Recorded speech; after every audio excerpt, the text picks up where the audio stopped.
केना एक टैक्सी में कहीं जा रही है। वह सड़क के बीच में रुकती है और स्कॉटी नाम के किसी व्यक्ति के लिए एक स्मारक चिन्ह की ओर जाती है। वह इसे तोड़ कर ले जाती है।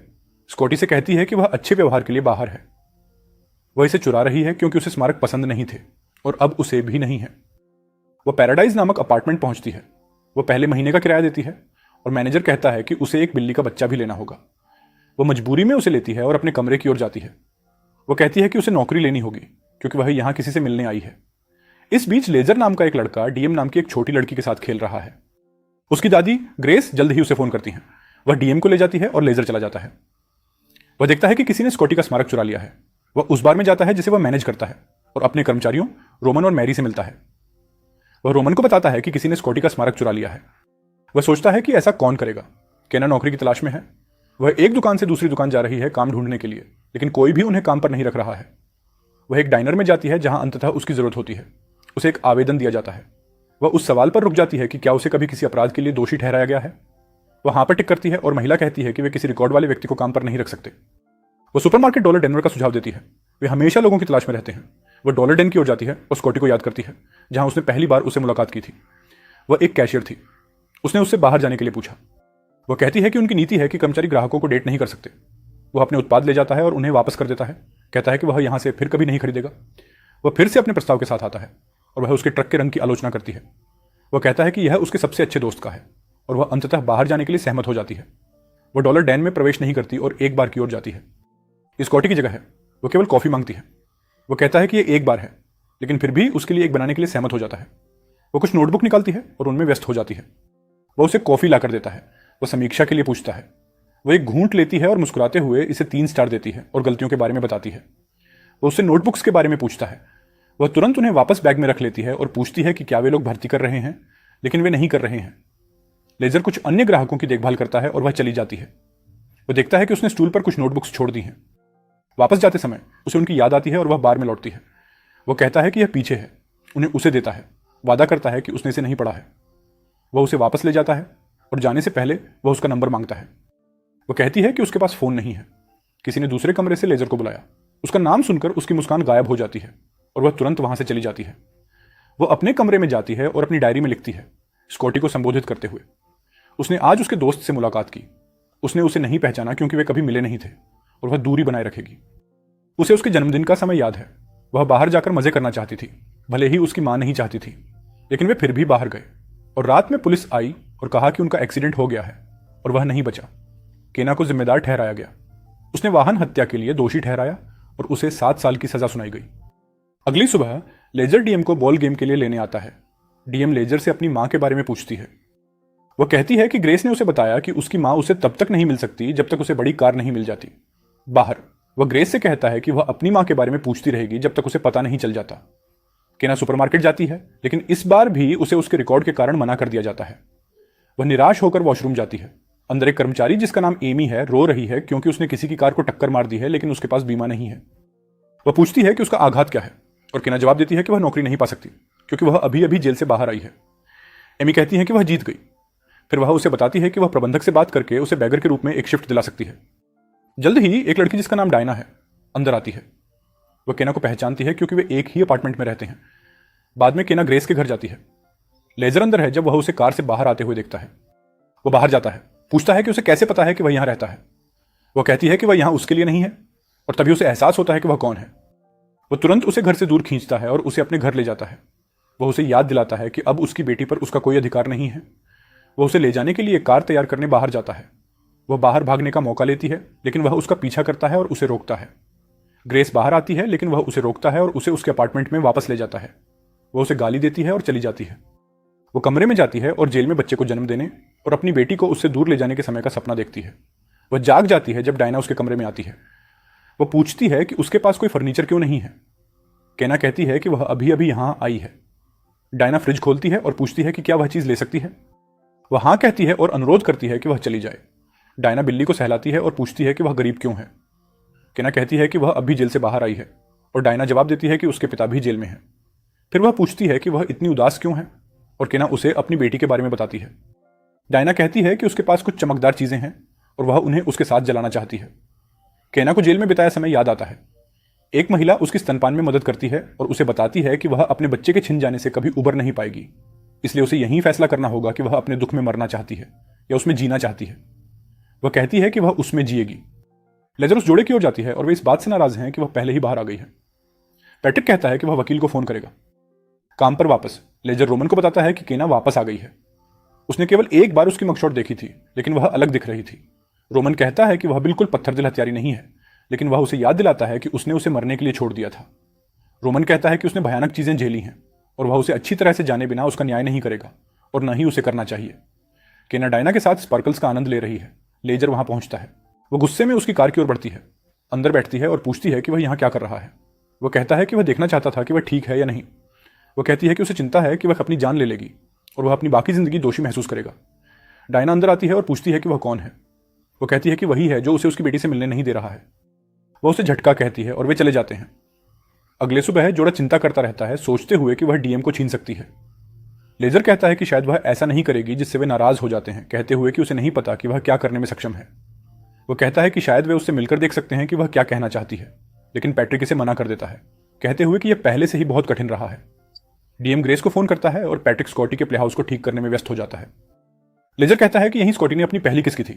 फिर वह एक समय को याद करता है जब वह उसके साथ था, नशे में बातें कर रहा था और आराम कर रहा था। केना बाजार में काम कर रही है जब लेजर वहां खरीदारी करने जाता है।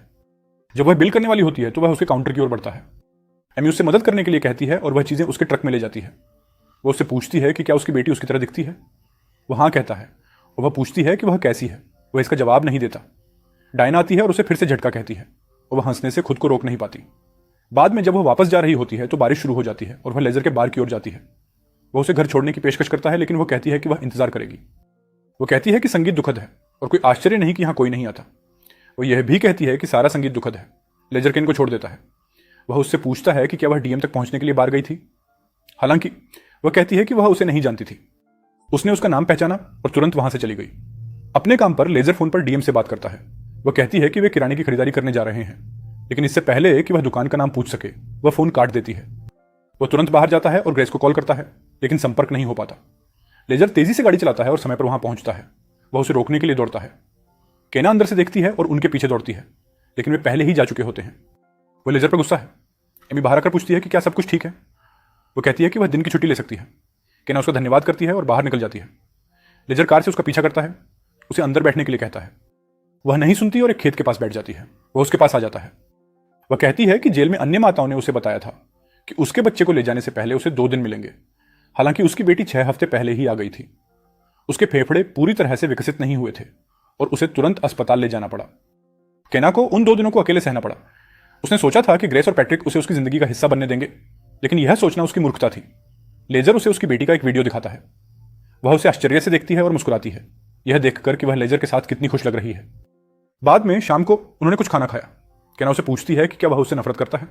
वह जवाब देता है कि जब उसने उसे पहली बार में देखा तो वह उसे दिलचस्प लगी, लेकिन जब उसे पता चला कि वह कौन है तो उसने सोचा कि वह दुनिया की सबसे बुरी इंसान है। हालांकि बाद में उसे लगा कि वह दुनिया की सबसे उदास लड़की है। कार में वापस लेजर उसे बताता है कि उसकी सजा के बाद सभी ने कहा कि वह बिल्कुल भी पछतावा नहीं दिखा रही थी। वह कहती है कि वह टूट चुकी थी, उसने अपनी एकमात्र चीज खो दी थी। लेजर उसे छोड़ देता है। केना कहती है कि वह अपनी पूरी कोशिश कर रही है अपने पैरों पर खड़े होने की, ताकि पैट्रिक और ग्रेस देख सकें कि वह अपनी बेटी से मिलने के लायक है। वो उससे पूछता है अगर वह दिन कभी नहीं आया तो क्या होगा। वह कहती है कि वह कम से कम उसकी उम्मीद में जिएगी, हालांकि वह अब मुश्किल से अपना किराया चुका पा रही है। वह कहता है कि वह उसके लिए काम कर सकती है, उन्हें पीछे मदद की जरूरत है और वह हफ्ते में 2 दिन काम कर सकती है। वो खुशी खुशी मान जाती है। अगले दिन सुबह केना थोड़ी खुश होकर काम पर निकलती है। ग्रेस वहां उस पर नजर रख रही है। वह बार की ओर जाती है और रोमन उसे उसके काम के बारे में समझाता है। उसे लेजर के ऑफिस को साफ करने का काम दिया जाता है। मैरी उससे मिलने आती है और बातचीत करने के लिए बैठती है। वो मैरी से लिया के बारे में पूछती है, एक नाम जो उसने कुछ फाइलों पर देखा है। मैरी कहती है कि वह लेजर की पूर्व मंगेतर थी। वे 1 साल पहले अलग हो गए थे, खासकर उसकी भतीजी के कारण, जिसके प्रति वह किसी कारण से समर्पित है। उसे शहर छोड़ने में कठिनाई हुई। बाद में लेजर लौटता है और देखता है कि केना ने पूरे बैकरूम को अच्छी तरह से साफ किया है। वो उसे धन्यवाद देता है और पूछता है कि क्या उसे घर छोड़ने के लिए सवारी चाहिए। बाकी लोग उसे चिढ़ाते हैं कि उसकी नौकरी के साथ फायदे भी आते हैं। रास्ते में केना पूछती है कि क्या उसकी बेटी उसके बारे में पूछती है। वो कहता है कि उसे बताया गया है कि वह उससे तब तक नहीं मिल सकती जब तक उसके पास बड़ी कार नहीं होती। वह उसके बारे में और पूछती है और इस बार वह उसके व्यक्तित्व के बारे में थोड़ा बताता है। वह उसे लिया के बारे में खेद प्रकट करती है। वो मानता है कि यह मैरी ने बताया, लेकिन वह जवाब देती है कि उसने उसके बारे में स्कॉटी से सुना। फिर वह कहता है कि वह उसके बारे में बहुत कुछ जानती है और उसे भी उसके बारे में अधिक जानने की जरूरत है। वह पूछता है कि वह अपनी नोटबुक में क्या लिखती है। वह कहती है कि वह स्कॉटी को पत्र लिखती है। वह पूछता है कि क्या उसने उस रात के बारे में लिखा, और उसने लिखा। वह संगीत चालू करता है, लेकिन वह उसे रोकने के लिए कहती है क्योंकि सारा संगीत दुखद है। उसके स्थान पर लौटते हुए डायना अपनी माँ को केना से मिलवाती है, जो उसे मदर्स डे पार्टी में आमंत्रित करती है। वह उससे कुछ कुर्सियां लाने का अनुरोध भी करती है, क्योंकि उनकी हमेशा कमी रहती है। वह अगले दिन काम पर रोमन के लिए कुछ सीटें मांगती है और वह उसे दिखाता है। जब लेजर उसे वापस ले जा रहा होता है और उसे फोन का उपयोग करते हुए देखता है, तो वह फिर से उसका नंबर मांगता है। वह मना कर देती है और वह कहता है कि उसके बॉस के रूप में उसे अपने कर्मचारियों से संपर्क करने की आवश्यकता है। वह उसे देती है और वह उसे खुश गानों की एक प्लेलिस्ट भेजता है, यह कहते हुए कि सभी गाने दुखी नहीं होते। वह उसकी मदद करता है कुर्सियों को उसके कमरे में ले जाने में। वह देखता है कि वह सोफे पर सोती है और वह अपना कैंपिंग गियर लाता है। जब वह उसे फर्श पर रखता है तो वह चोरी किया हुआ क्रॉस देखता है। उसे देखकर वह गुस्सा हो जाता है, लेकिन वह कहती है कि स्कॉटी को स्मारक पसंद नहीं थे और उसने उसकी मदद की। वह कहती है कि उसे उस पर भरोसा करने की जरूरत नहीं है और उसे अब जा सकते हैं। लेजर उसे दरवाजा खोलने नहीं देता और अंततः वे एक दूसरे को चूमने लगते हैं। हालांकि वह उसे रोकती है, कहती है कि यह चीजों को और खराब कर देगा। लेजर सहमत होता है और चला जाता है। अगले दिन सुबह काम पर कोई केना के पास आता है, उसे एक फाइल देता है और कहता है कि उसे समन किया गया है। लेजर पार्क में डीएम और ग्रेस के साथ घूम रहा होता है जब उसे केना से एक संदेश मिलता है कि उसे अभी अभी एक प्रतिबंधात्मक आदेश मिला है। वह उसे रास्ते में ले जाता है और वह इस बात से परेशान है कि अगर उसे डीएम के पास देखा गया तो उसे गिरफ्तार कर लिया जाएगा। वे कुछ खाने का फैसला करते हैं। वहां वह उस घर के बारे में बात करता है जिसे वह 4 साल से बना रहा है। वह पूछता है कि क्या वह इसे देखने जाना चाहेंगी, और वह ऐसा करने का निर्णय लेती है। वे उस जगह पर जाते हैं और वह स्थान देखकर प्रभावित होती है। वह पूछती है कि वह कब उसमें रहने की योजना बना रहा है, लेकिन वह इसका उत्तर नहीं दे सकता। वह समझती है कि यह उसकी लिया के साथ ब्रेकअप के कारण है। वह कहती है कि वह इसे किराए पर दे सकता है क्योंकि वह उसे डीएम के करीब देखना पसंद करती है। यह उसे सुकून देता है। वह कहता है कि वह उसके लिए सही करना चाहता है क्योंकि उसका कोई पिता नहीं है। वह समझती है, लेकिन यह भी कहती है कि वह अपनी खुद की उपेक्षा करके स्कॉटी का जीवन उसके लिए नहीं जी सकता।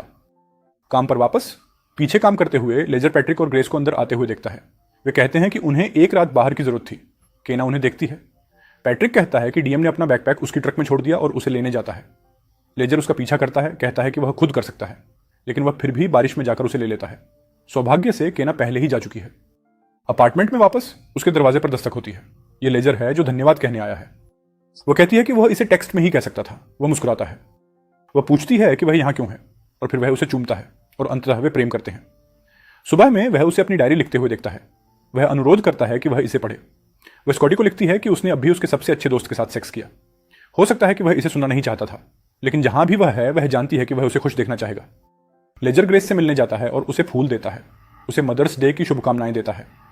डीएम पूछती है कि मदर्स डे क्या है, और जानने पर वह कहती है कि वह भी अपनी माँ को फूल देना चाहेगी। वह उसे आश्वासन देता है कि उसकी माँ को फूल मिलेंगे। केना समारोह में है जब लेजर एक गुलदस्ता लेकर आता है। वे उसके स्थान पर जाते हैं। जब वे साथ लेटे होते हैं, वह उससे पूछता है कि दुर्घटना की रात क्या हुआ था। वह उसे अपनी डायरी से पढ़कर सुनाने का फैसला करती है। वे एक झील के पास थे और उन्होंने ड्रग्स लिए थे। वे तैरने गए, प्यार किया और शाम तक समय बिताया। वापस आते समय जब वह गाड़ी चला रही थी और वे गा रहे थे, उसने नियंत्रण खो दिया और कार पलट गई। अंततः उलटी गिर गई। वह होश में थी, लेकिन स्कॉटी नहीं था। वह कार से बाहर निकलने में सफल रही और उसे जगाने की कोशिश की। उसे उसकी कोई नब्ज महसूस नहीं हुई। उसने दर्द में चिल्लाया और मदद के लिए सड़क पर गई। कोई कार उसके लिए नहीं रुकी। अंततः पुलिस ने उसे पाया और पूछताछ के लिए ले गई। उन्होंने पूछा कि क्या उसे पता था कि जब वह घटनास्थल से भागी तो वह अभी भी जीवित था। वह गुस्से में फट पड़ी और गिरफ्तार कर ली गई। उसे नहीं पता था कि उसका हाथ कुचल गया था और इसीलिए नाड़ी नहीं मिल रही थी। हालांकि अगर उसे पता होता कि वह गर्भवती है तो वह कभी दोषी नहीं मानती। उसे लगा कि अब उसके पास जीने के लिए कुछ नहीं बचा है। वह उससे कहता है कि उसे खोने के लिए माफ करना, और केना कहती है कि किसी ने भी उससे ऐसा नहीं कहा। उसी समय पैट्रिक अंदर आता है उसे देखने के लिए, क्योंकि ग्रेस को उससे कोई खबर नहीं मिली थी। उसे देखकर वह हैरान रह जाता है और तुरंत वहां से चला जाता है। लेजर उसका पीछा करता है और उसके स्थान पर पहुंचता है। वह समझाने की कोशिश करता है कि उन्होंने उसके बारे में हमेशा गलत धारणा बनाई है। वह पूछता है कि क्या वह उसके साथ सो रहा है। लेजर समझाने की कोशिश जारी रखता है, लेकिन वह उसे मुक्का मारता है और घर के अंदर चला जाता है। उसे अकेला छोड़ने के लिए कहता है। बाद में जब केना अपने घर पर होती है, लेजर उससे मिलने जाता है। वह उसकी चोट देखती है और चिंतित हो जाती है कि वे उसे अब डीएम से मिलने नहीं देंगे। उसे इस बारे में यकीन नहीं है। केना तुरंत जाने का फैसला करती है। वह डीएम के लिए चीजें बदलना नहीं चाहती। बेहतर है कि चीजें वैसे ही रहें जैसे वे थीं। वह उसे गले लगाता है, उसे जाने के लिए नहीं कहता। वह नहीं सुनती और उसे उनसे माफी मांगने और डीएम की जिंदगी में लौटने के लिए कहती है। वह उसे पकड़ता है और कहता है कि वह सुनिश्चित करेगा कि उसकी बेटी जान सके कि वह कितनी अद्भुत व्यक्ति है। फिर वह जाने का फैसला करता है। रास्ते में वह उसकी डायरी चुरा लेता है और बाहर निकल जाता है। वह सीधे पैट्रिक के घर की ओर बढ़ता है। ग्रेस उसे खिड़की से देख सकती है। वह दरवाजा खोलती है और उसे जाने के लिए कहती है। वह कहता है कि इसमें ज्यादा समय नहीं लगेगा, यह जोड़ते हुए कि उसने पिछले 5 साल उस छोटी लड़की को दिए हैं और वे उसकी रानी है। वह उन्हें जर्नल देता है, उनसे अनुरोध करता है कि वे वह पत्र पढ़ें जिसे उसने बुकमार्क किया है, बाकी को निजता के लिए छोड़ दें। वह चाहता है कि वे स्कॉटी के लिए पत्र पढ़ें क्योंकि वह उससे प्यार करता था। फिर वह चला जाता है। रात में जब पैट्रिक सो रहा होता है, ग्रेस जाग रही होती है और उसके पास नोटबुक होती है। अगली सुबह केना सामान पैक कर रही होती है, यह तय करते हुए कि उसे बिल्ली के बच्चे को साथ ले जाना चाहिए या नहीं। तभी दरवाजे पर दस्तक होती है। वह यह देखकर चौंक जाती है कि ग्रेस वहां उसके नोटबुक के साथ है। वह उसे अंदर आने देती है और ग्रेस उसे नोटबुक देती है। वह लड़खड़ाती है और कहती है कि सबसे बढ़कर उसे विश्वास है कि स्कॉटी चाहता कि उसकी बेटी अपनी मां से मिले। वह आगे कुछ भी वादा नहीं कर सकती और चली जाती है। अंततः एक सुबह वह घर की ओर जाती है। लेजर वहां है। उसे दोपहर के भोजन के लिए आमंत्रित किया गया है। वे एक साथ अंदर जाते हैं और वह अपनी बेटी को आंगन में खेलते हुए देखती है। वे उसकी ओर बढ़ते हैं। डीएम केना को अपना पालतू कछुआ दिखाती है। लेजर चला जाता है और वह अपने प्लेहाउस में चली जाती है, जबकि ग्रेस खिड़की से इसे देखती है। केना उसे बताती है कि वह उसके पिता को जानती थी, वह उसकी गर्लफ्रेंड थी। डीएम उससे पूछती है कि वह इतनी उदास क्यों है। केना कहती है कि ऐसा इसलिए है क्योंकि वह उसे देखकर बहुत खुश है।